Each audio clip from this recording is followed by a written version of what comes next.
Hello viewer, are you facing GCash?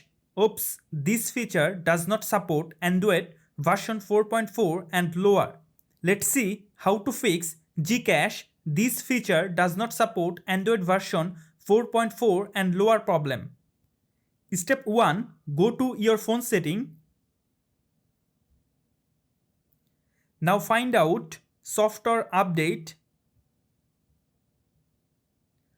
Go to software update. From here, please check your new software update. If it available, then download and install new software from your phone.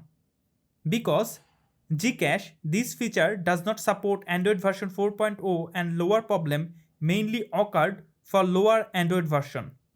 So please make sure your software update and download Android latest version. After complete your software update, then download and install it.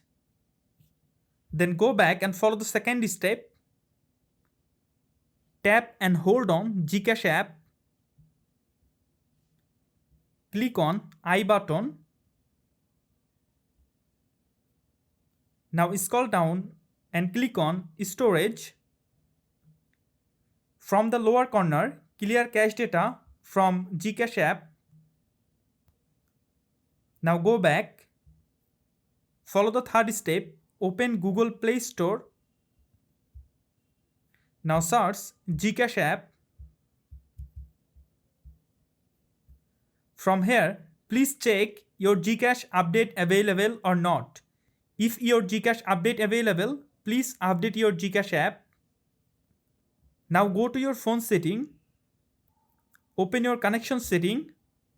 So if you are using Wi-Fi, please use mobile data. And also if you are using mobile internet, please switch to Wi-Fi. So please follow this step to fix GCash. This feature does not support Android version 4.4 and lower problem.